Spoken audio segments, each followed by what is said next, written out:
जुमे की नमाज में इमाम साहब ने ऐलान किया कि भाई ये जो सेहन है, ये सेहन में छप्पर डालना है।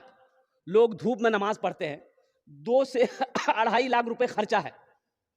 तो अगले जुमे को आप लोग नमाज पढ़ने आइएगा ना, तो थोड़ा सा रकम बढ़ा कर लेके आइएगा ताकि वो छप्पर का इंतजाम हो जाए।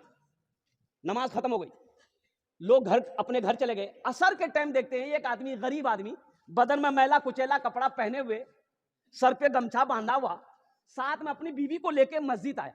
मुअज्जिन साहब से बोला कि इमाम साहब कहाँ है? तो मुअज्जिन साहब बोला कि भीख मांगने आए हो? बोला नहीं, हम भिखारी नहीं है, इमाम साहब से मिलना है। बोला नहीं, इमाम साहब नहीं मिलेगा किसी से, सोए हुए इमाम साहब। तो ये आदमी बोला कि सुनो, इमाम साहब ऐलान किया था 2.5 लाख रुपए चाहिए छप्पर डालने के लिए, वो टाका लेके हम आए। मुअज्जिन का पैर के नीचे से जमीन खिसक गई कि शक्ल देखो, लिबास देखो, कपड़ा देखो, 2.5 लाख टका लेके आया। जल्दी इमाम साहब को उठाया कि उठिए, वो टाका मिल गया। इमाम साहब दरवाजा खोला, सलाम दुआ भी बिठाया। इमाम साहब भी उसकी हुलिया को देख के ताज्जुब हो गए। बोले भाई पैसा तुम लाया कहां से? बोला हजरत लाया कहां से, हम अपने घर से लाए। वो आप मेरी शक्ल मेरे लिबास को देख रहे हैं ना हजरत, हम अमीर नहीं, हम तो गरीब हैं। हम कूड़ा चुनते हैं, चिमकी पॉलिथीन बोतल चुनते हैं, मेरी बीवी चुनती है। ये पैसा हमने बड़ी मेहनत से जमा किया है, हमारा घर नहीं है, हम रेलवे स्टेशन के बगल में झोपड़ी बना के रहते हैं। ये पैसा इसलिए जमा किए थे कि हम अपना एक घर बनाएंगे।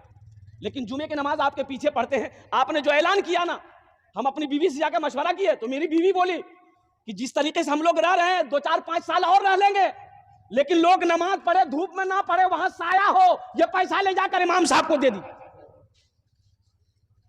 और सुनो, इमाम साहब बोला कि नहीं भाई, ये पैसा तो हम ऐसे नहीं ले सकते, हम सदर को बुलाएंगे, सेक्रेटरी को बुलाएंगे, खजांची को बुलाएंगे। पूरे मोहल्ले वाला जमा हो गया। तो मोहल्ले वालों ने कहा कि बड़ी बड़ी शर्म की बात है, ये गरीब आदमी 2.5 लाख रुपया अकेले दे रहा है, वो भी कूड़ा चुनने वाला। हम लोग इतना जमींदार हैं, करोड़पति हैं, बिल्डिंग वाला है, ये तो शर्म की बात है। बोला बाबू देखो, तुम चले जाओ, ये पैसा लेके, ये पैसा तुम रखो, तुम अपना घर बनाना। बोला कि नहीं, हम इरादा कर लिए, पैसा कबूल कीजिए। बोला अच्छा ठीक, बैठो बैठो। अब मोहल्ले वाले आपस में मशवरा, चंदा करना शुरू कर दिया। भाई तुम कितना देगा? बोला हम 20। तुम कितना देगा? हम 30,000 देगा। तुम कितना देगा? हम 25,000 देगा। चंदा करते करते पूरे मोहल्ले में 5 लाख चंदा हुआ। कितना चंदा हुआ? अरे जोर से बोलो। 5 लाख चंदा हो गया। 5 लाख चंदा हो गया, जमा हो गया। अब इमाम साहब ने कहा कि तुम कितना दोगे मस्जिद में? बोला हम 2.5 लाख लाए हैं। बोला कि 2.5 लाख लाओ। 2.5 लाख रुपया उसका ले लिया, और ये 5 लाख रुपए जो चंदा हुआ उसके हवाले कर दिया कि तुम्हारा पैसा हमने कबूल कर लिया है, मेरा पैसा तुम कबूल कर लो, इस पैसे से अपना मकान बना लो। देखो अल्लाह कैसे नकद देता है, अल्लाह कैसे नकद देता है। वो 2.5 दिया, अल्लाह के रास्ते में खर्च किया, अल्लाह संगे संग साथे साथ